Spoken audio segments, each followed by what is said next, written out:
No vídeo de hoje vou responder a tag dos 50%.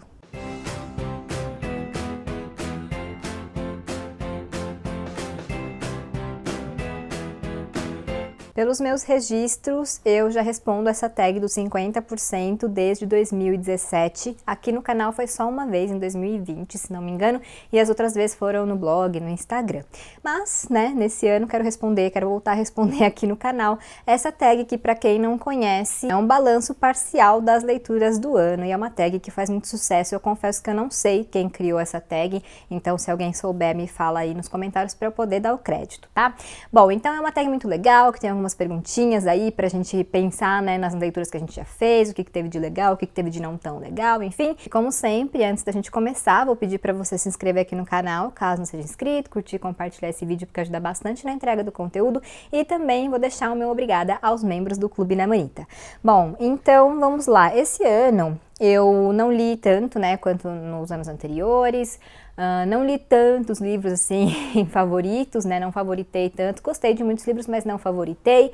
Porém, tá sendo um ano produtivo de uma outra forma, né? Vocês já estão cansados de me ouvir falar que esse ano, desde o fim do ano passado, né, que em 2022, que eu queria ter uma relação melhor, mais saudável com a leitura e com os livros em geral. Então esse era o meu grande foco nesse ano, e eu tô feliz porque eu acho que eu tô conseguindo, assim, tem meses que eu leio mais, tem meses que eu leio menos, mas eu tô sempre muito satisfeita com o meu ritmo, porque eu tô realmente conseguindo respeitar, né, a minha vontade de ler, ou às vezes de dar um tempo, e também os meus momentos, né, então eu realmente tô sentindo que tô conseguindo resgatar essa minha relação, né, essa boa relação com os livros, de realmente reconfigurar, né, a Nádia leitora. Então eu tô bem feliz por isso, e também tô feliz porque eu consegui ler vários livros que eu queria bastante, alguns que estavam encalhados aqui, então pode não estar sendo um ano tão produtivo em quantidade, né, o que a gente sempre fala que não é a prioridade, mas tá sendo muito produtivo nesses outros aspectos, né, então eu queria só fazer esse balanço aqui antes da gente fazer o balanço da tag dos 50%, então vamos começar aqui. Primeira pergunta, o melhor livro que você leu até agora? Eu li alguns livros bem bons, assim, apesar de não terem sido tantos, né, que eu favoritei, que eu falei, eu li bastante livro bom. Então foi um pouco difícil de escolher esse aqui, mas eu acho que eu vou ficar com Água Fresca para as Flores. Essa edição aqui é do Intrínsecos, né, esse livro aqui da Valérie Perrin, essa aqui é a capa comercial, que foi um livro que me tocou muito. Ele fala sobre luto, né, sobre perda, que são sempre temas que vocês sabem que eu gosto, mas eu acho que esse livro traz esses assuntos, assim, de uma maneira muito delicada, muito singela, de uma maneira que realmente ajuda a gente a superar, né, essa dor da perda. Eu sempre falo, quando eu falo sobre luto, que eu acho que luto é um processo eterno, né, que quando a gente perde alguém, a gente nunca vai de fato superar o luto, mas ele vai se transformando e a gente vai conseguindo se entender em cada momento dessa transformação, desse sentimento, e eu acho que esse livro fala exatamente sobre isso. Foi isso que me conquistou realmente em Água Fresca para as Flores, mas é também uma leitura que para mim, né, foi bem fluida, foi bem envolvente, apesar de ser um livro grande, foi até uma leitura que eu fiz rápido, assim, porque eu queria muito saber o que tinha acontecido, queria saber qual seria o desfecho dessa história. Fui surpreendida em alguns momentos, principalmente em um ali mais pro final, uma reviravolta assim que eu realmente não estava esperando nem que ia ter uma reviravolta, e teve. Então foi uma leitura legal também nesse sentido. Sei que é um livro que está sendo bastante comentado, elogiado, e esses livros sempre geram uma curiosidade, muitas vezes uma decepção também, né? Mas fica aqui a minha opinião super positiva de Água Fresca para as Flores, da Valérie Perrin, que foi até agora o melhor livro que eu li nesse ano de 2022. Próxima pergunta, a melhor continuação que você leu até agora? Eu não li muitas continuações, só li A Nuvem, né, que é a continuação do Ceifador, do Neil Shusterman. Não gostei tanto, esperava um pouco mais, foi uma leitura meio arrastada pra mim, assim, muita gente elogia bastante esse livro, né, essa sequência, então eu acho que eu fui com muita sede ao pote. Li também Amor e Azeitonas, que eu não considero exatamente uma sequência, porque é uma série de companion books, né, quando os livros estão conectados, mas não são exatamente uma sequência, e li o que eu escolhi, que foi o Heartstopper 3, Um Passo Adiante, né. Bom, quem assiste aos vídeos aqui já sabe que eu amo Heartstopper, tanto as HQs, né, quanto a série da Netflix, que ficou maravilhosa. Então, não tive dúvidas quando eu vi a minha listinha dos lidos de 2022, qual seria o livro para essa pergunta. Como eu sempre digo, eu gosto muito como a Alice Oseman traz as temáticas, as problemáticas, né, de ser uma pessoa da comunidade LGBTQIA+, mas de uma maneira que eu acredito que seja muito real, porém também leve, sabe? Sem perder a responsabilidade, né? Então eu gosto muito dessa série de histórias em quadrinhos, uma delicinha de ler, super rapidinho, mas é daquele tipo de história que faz a gente rir e chorar, né? Em uma questão de 10 páginas de distância. Então realmente é uma série que eu gosto muito, que eu acho que todo mundo deveria ler, porque como eu falei, apesar dela ser leve, dela ser gostosinha de ler, traz muitos temas importantes, e não só sobre a comunidade LGBTQIA+, né? Também tem outras temáticas importantes abordadas, e traz muitas reflexões, além do acolhimento, claro, para as pessoas que estão passando ou já passaram por situações, né, que os personagens estão passando nessa história também. Então, realmente acho que todo mundo deveria ler. É uma delicinha de leitura, super rapidinho, apesar de serem volumes grandes, né, mas como é história em quadrinhos, a leitura é sempre um pouco mais fluida. E é isso, então, essa foi a melhor continuação que eu li em 2022. E agora, no final de junho, nos últimos dias de junho, a editora seguinte lançou o 4º volume, e eu tô muito ansiosa já para fazer a minha leitura. Próxima pergunta: algum lançamento do primeiro trimestre, aliás, semestre, que você ainda não leu, mas quer muito? Eu estou com muita vontade de ler o Leitura de Verão da Emily Henry, que foi um dos lançamentos aí, né, um dos últimos lançamentos da editora Record, da editora Verus, na verdade, no primeiro semestre de 2022, e tô vendo muita gente lendo, muita gente gostando, falando que é uma leitura super gostosa, super leve e tal, e como eu falei no vídeo de unboxing, né, que eu postei semana retrasada, acho, essa capa deixa a gente com vontade de ler, esse título deixa a gente com vontade de ler, então é um livro que eu quero ler bastante, mas eu não sei se eu guardo ele pro verão ou não, eu acho que eu não vou aguentar, então eu acho que é um livro que eu vou acabar lendo em breve. Como eu disse, é uma história que tem muita gente lendo, muita gente postando sobre, e eu acho que isso sempre deixa a gente mais curioso, né, para fazer a leitura. Então escolhi aí Leitura de Verão para esta pergunta. Próxima: o livro mais aguardado do segundo semestre. Bom, tem alguns aí, né, que eu estou de olho, mas eu acho que o mais aguardado nesse momento é o Fairy Tail, que vai ser o livro novo do Stephen King, né, que vai ser publicado pela editora Suma aí no segundo semestre. Se não me engano, ainda não tem uma data definida, mas em se tratando de King, né, a gente sempre fica na expectativa. Não é tanto o tipo de livro que eu costumo ler, assim, pela sinopse, né? Eu acho que ele vai mais pro lado da fantasia e tal, mas é como eu falei, né? King, então se ele lançar um livro, sei lá, sobre qualquer coisa, eu vou querer ler. Então esse é um livro que eu tô esperando bastante no segundo semestre de 2022. Próxima pergunta: o livro que mais decepcionou esse ano? Escolhi 2. Um foi O Sanatório, que eu achei que seria um thriller, assim, genial, sabe, maravilhoso, pelos comentários que eu tava vendo e tudo, e não foi. Foi um livro ok, mas eu acho que ele até como um livro ok ficou um pouco abaixo das minhas expectativas, porque ele é um livro grande, eu acho que por isso ele acaba perdendo o ritmo em vários momentos e perdendo o propósito um pouco no final. Então eu acho que se ele tivesse umas 100 páginas, 150 páginas a menos, teria sido melhor, e por causa dessa questão da expectativa que eu falei, que eu achei que realmente seria um thriller, assim, pra um divisor de águas, sabe, que fosse uma história genial tal, e passou bem longe disso. Então teve aspectos que eu gostei, mas no geral, assim, deixou bastante a desejar, e eu realmente achei que eu ia favoritar, sabe? Então, não foi nada disso e acabou sendo uma decepção. E o outro livro foi Os Criadores de Coincidências, que eu achei que eu também ia gostar bastante. E acabou que, assim, achei uma leitura legal, acho uma leitura válida, porque ele tem uma premissa original, ele realmente fala sobre criadores de coincidências, né? Mas eu achei que essa história acabou sendo anticlímax pra mim, porque eu acredito muito nas coincidências, na sincronicidade das coisas, sabe? Eu gosto de ver esses pequenos sinais, assim, e tal. Isso me fascina. E aí esse livro prega justamente que existiriam pessoas, né, criadores por trás dessas coincidências. Isso foi meio que, sabe, assim, pra mim, eu não gostei. Eu achei legal dentro da trama, achei de uma premissa original, né? O autor foi muito bem desenvolver isso, mas pessoalmente, pra mim, como uma pessoa que gosta de coincidências, de ficar analisando esses pequenos sinais, não foi realmente algo que funcionou, mas aí realmente foi algo pessoal, como livro, como história e tudo, eu acho que ele super funciona. Não me conectei muito com os personagens também, mas isso não seria um problema. O que eu acho que pegou pra mim realmente nessa leitura foi essa coisa de ter que acreditar que existiriam pessoas por trás das coincidências, né, que fazem parte da nossa vida e tal. Então pra mim foi um pouco decepcionante nesse sentido, assim, mas é legal, a premissa é super interessante. Eu sei que tem muita gente que tem curiosidade de fazer essa leitura, e é um livro que eu recomendo, assim, foi uma boa leitura, só teve esse negócio, assim, essa coisa desse aspecto pessoal mesmo, né? Vamos aqui para a próxima pergunta. O livro que mais te surpreendeu esse ano, eu escolhi O Amor e Azeitonas, da Jenna Evans Welch, que, como eu já falei nesse vídeo, é o terceiro, né, da série Amor e Gelato, que é uma série de companion books, né? Então esses livros se passam dentro do mesmo universo. Alguns personagens de Amor e Gelato aparecem em Amor e Sorte e vice-versa, mas o Amor e Azeitonas, ele é o mais descolado, assim, dos três, né? Ele se passa nesse universo.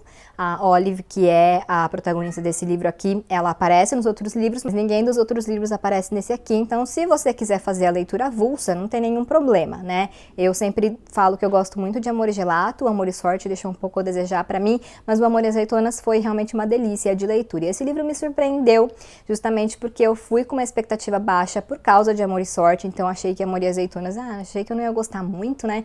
Mas eu amei, porque eu acho que eu li ele num momento muito certo, né? Eu não lembro mais quando eu li, mas eu sei que eu li depois de ler Jogo Perigoso, do Stephen King, que é um livro bem denso, bem pesado, assim, bem sombrio, né? E eu queria realmente algo leve para ler depois, e aí peguei esse livro aqui, mas eu fui muito tocada por essa história, inclusive chorei durante uns 10% dessa história, mas por motivos pessoais mesmo, né? Por isso que eu digo que eu acho que ele foi um livro que eu li na hora certa, sabe? Ele foca muito na relação da Olive com o pai, né? Ela foi abandonada pelo pai e ela não entende por quê, mas aí chega um momento ali em que ela resolve, né, dar uma chance aí para essa relação. Então foca muito nessa relação dos dois, apesar desse título, né, de amor, tem romance também, mas o foco realmente é nessa relação de pai e filha, e eu acho que foi isso que realmente me fez gostar tanto dessa história, que me surpreendeu, apesar de que nenhum desses livros da série Amor e Gelato foca tanto no romance quanto pode parecer. Eu acho que esse amor do título, ele é muito mais relacionado a outras relações e não ao amor romântico, né?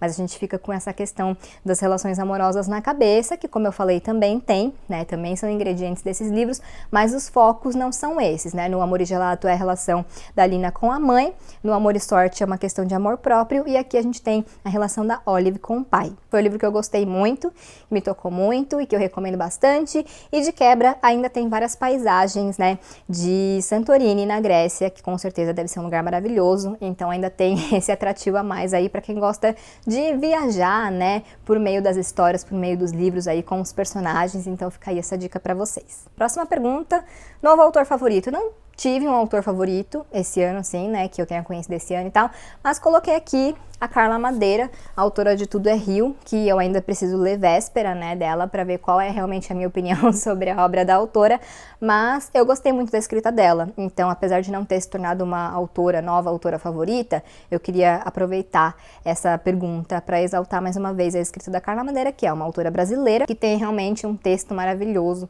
assim, faz um uso das palavras como poucos autores, né, uma escrita muito fluida, um estilo muito próprio, é um tipo de escrita que eu gosto muito porque é muito cru, muito direto, é brutal até, mas tem uma poesia, tem uma leveza, uma fluidez, então eu gosto muito dessa combinação toda aí de elementos, e por isso então coloquei aqui a Carla Madeira nessa categoria, muito embora ela não se aplique exatamente, né, mas eu acho que ela merecia essa citação.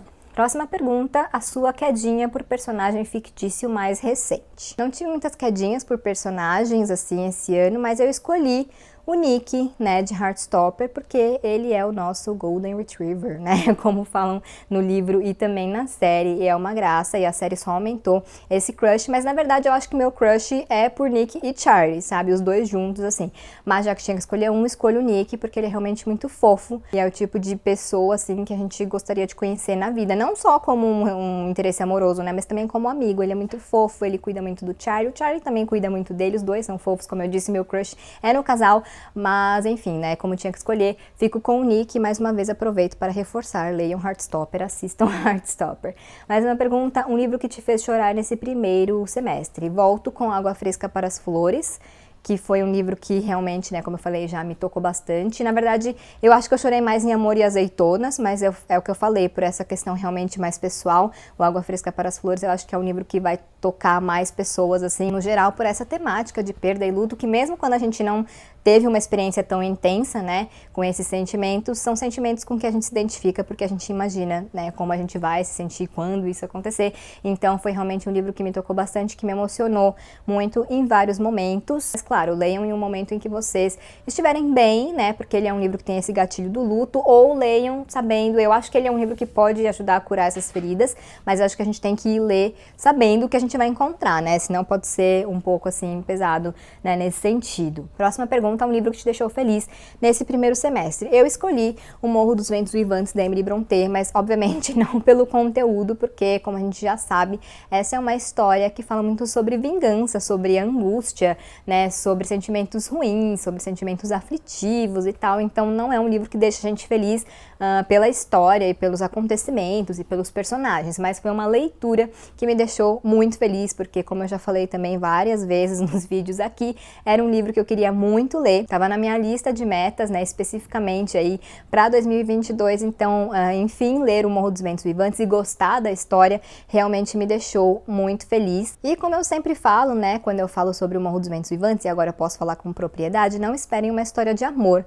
É uma história de amor totalmente deturpada, né, porque esse amor já foi transformado em obsessão e, como eu disse nesse vídeo mesmo agora há pouco, é uma história sobre vingança acima de tudo, mas é muito interessante ver como a Emily Brontë construiu essa história, construiu esses personagens, principalmente no contexto literário, né, do cenário literário naquela época, e é importante também, eu acho, a gente tentar analisar as motivações dos personagens, principalmente do Heathcliff, para fazer o que eles fazem, para tomar as atitudes que eles tomam. Eu acho que quando a gente lê sob essa ótica, a gente consegue aproveitar ainda mais essa leitura e realmente apreciar esse clássico que divide opiniões, mas eu fico no time do amei.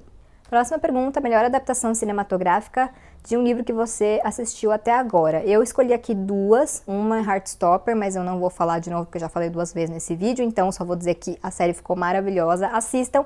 E a outra é A Filha Perdida, da Elena Ferrante, que foi um filme que eu gostei bastante, né? Ele também está disponível na Netflix, com a Olivia Colman, com direção da Maggie Gyllenhaal, e eu achei que foi um trabalho incrível, assim, de adaptação. Não acho que é um livro fácil de adaptar, porque ele acontece muito na mente ali da Leda, né, que é a protagonista, mas eu achei realmente que ficou uma adaptação incrível, justamente porque o filme conseguiu traduzir as angústias, né, dessa protagonista. Sei que eu sempre falo isso, né, mas A Filha Perdida é um livro que eu considero indispensável para ler quando a gente está pensando sobre maternidade, se a gente quer ou não ser mãe, porque ele é um livro que faz a gente pensar muito sobre a maternidade compulsória, e o filme também, então acho que tem muito essa essência, sabe, como eu falei, de traduzir essas dores, essas angústias, os arrependimentos, os sentimentos no geral da Leda, e com isso a gente consegue realmente entender o que essa mulher passou, o que ela tá passando, o que ela pensa, né, como que ela enxerga a vida dela, como ela se vê dentro da maternidade, né, então é um livro e um filme que são muito importantes, assim, pra gente começar a pensar sobre esse assunto, pra gente realmente tentar também se encontrar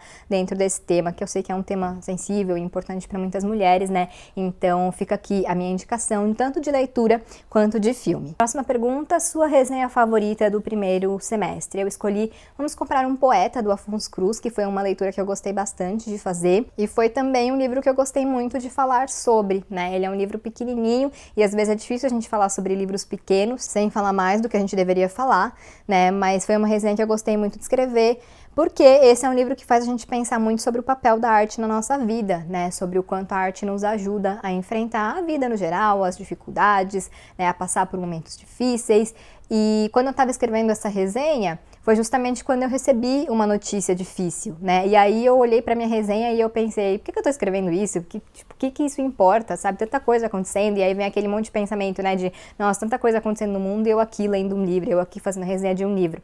E foi aí que eu parei e pensei, não, mas tá certo, acho que a gente não pode ignorar, claro, os problemas do mundo, os problemas da nossa vida, mas a arte é importante também para que a gente tenha esse momento desse respiro, ou de reflexão, ou de acolhimento, enfim, né, a arte como um todo, seja um livro, uma música, um quadro, um filme, ela ajuda muito a gente, não só a passar por esses momentos, né, como uma descontração, como uma distração, mas muitas vezes também a encontrar uma solução, a colocar uma situação em perspectiva. Esse livro fala sobre isso, né, mostra isso, isso, e foi curioso como essa dinâmica acabou se repetindo justamente no momento em que eu estava escrevendo a resenha sobre esse livro. Então essa foi a minha resenha favorita desse primeiro semestre, e esse é um livro que, apesar de não estar nos meus favoritos e tal, desse ano, né, eu recomendo bastante a leitura, justamente por fazer a gente refletir sobre essa questão da arte, né, que eu falei.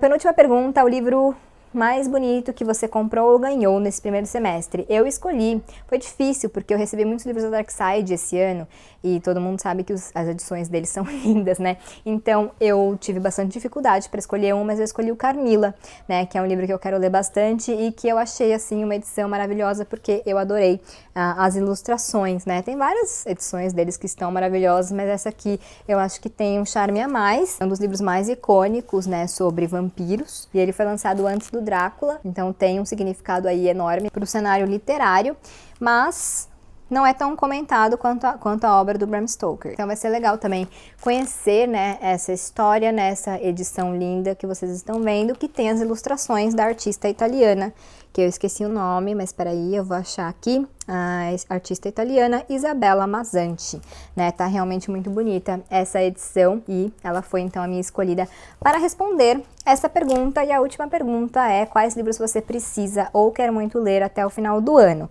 Bom, no começo do ano eu fiz várias listas, né, eu sempre faço, eu tenho a lista dos 35 livros antes dos 35 anos, aí eu sempre faço a lista de livros que eu quero desencalhar, né, e tal.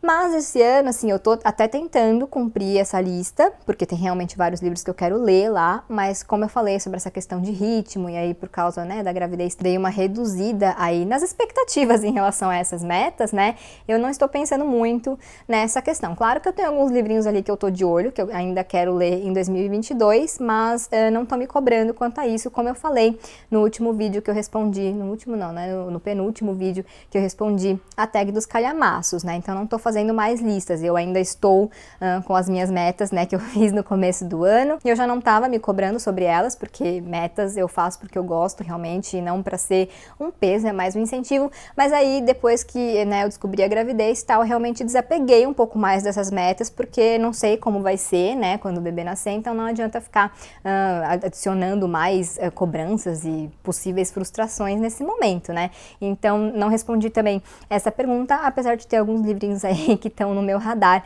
mas preferi deixar em branco. Então essa é a tag dos 50%, famosa tag dos 50%, que eu adoro responder desde 2017, porque realmente ajuda a gente a ter uma visão, assim, do que foi o nosso ano literário até o momento, né? Espero que vocês tenham gostado desse vídeo, como sempre, né, se vocês quiserem responder também a tag blog, Instagram, YouTube, etc. Nesse caso, vou dizer para vocês que se vocês souberem a pessoa, quem foi que criou essa tag, vocês me contem e também deem o crédito, e quem quiser deixar as respostas aí nos comentários também é super bem-vindo, mas quero saber, né, se vocês já leram esses livros, ou se vocês querem ler, e qual foi o melhor livro que vocês leram até agora, em 2022, e também aquele que foi uma inevitável decepção, né, então vamos conversar aí nos comentários, e eu vou ficando por aqui. Se você não é inscrito no meu canal, se inscreve, por favor, curte, compartilha esse vídeo, e a gente se vê em breve em um novo.